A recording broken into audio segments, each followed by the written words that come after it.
भगवान राम के लिए तुलसी ने लिखा है कि कहत परम पुनीत इतिहासा, अंतिम जो चौपाई है, सवन ही हो तो सकल भ्रमनाशा, सुनिए तो सारा भ्रम का नाश हो जाएगा। जैसे मैं एक छोटी सी बात बताना चाहता हूँ, कभी आपने ये बात, यद्यपि मैं पहले भी बोल चुका हूँ, आप बताइए भगवान राम 4 ही भाई क्यों थे, 3 या 5 क्यों नहीं?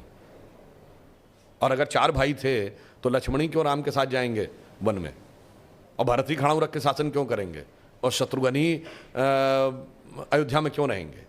क्योंकि 4 भाई 4 पुरुषार्थ के प्रतीक हैं, धर्म अर्थ काम मोक्ष। भगवान राम धर्म है, शत्रुघ्न अर्थ हैं, लक्ष्मण काम है और भरत मोक्ष है। अब देखिए साहब, धर्म के साथ काम यानी कामना यानी इच्छा सदैव संयुक्त रहनी चाहिए, इसलिए लक्ष्मण सदैव साथ में रहेंगे। भरत मोक्ष के प्रतीक हैं तो खड़ाऊ रख के यानी धर्म के किसी प्रतीक को रख के तपस्या करेंगे, मोक्ष प्राप्त होगा। और शत्रुघ्न अर्थ के प्रतीक हैं तो इसलिए वो राजधानी में ही रहेंगे, अर्थ कभी छोड़ के नहीं जा सकता। इसीलिए आप देखिए, कहा तो जाता राम लक्ष्मण की जोड़ी, मगर तुलसी बाबा ने लिखा हनुमान चालीसा में कि रघुपति कीनी बहुत बड़ाई, तुम मम प्रिय भरत ही संभाई। क्यों? देखिए, कामना को तो धर्म सबसे प्रिय होना चाहिए, लक्ष्मण को राम प्रिय होने चाहिए, धर्म को मोक्ष। और फिर मैं एक और बात बताऊं, जो लोग कहते हैं ना राजा दशरथ के 3 रानियां क्यों थी, क्यों? इसमें 2 ही जुड़वा भाई हैं, कौन? लक्ष्मण और शत्रुघ्न। एक कामना, एक अर्थ, यानी इच्छा और पूर्ति, तो जुड़वा भाई हैं। और 3 क्यों जो होना जरूरी था? ये चारों चीजें एक ही स्रोत से नहीं आ सकती। धर्म सतोगुण से आएगा तो कौशल्या जी सतोगुण का प्रतीक हैं, तो राम की मां है। अर्थ और काम रजोगुण से आएगा तो सुमित्रा जी रजोगुण का प्रतीक हैं, तो उनसे काम और अर्थ उत्पन्न होगा।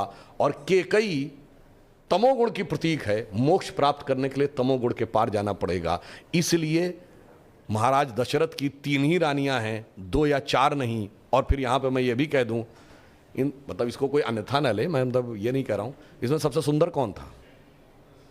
केकई।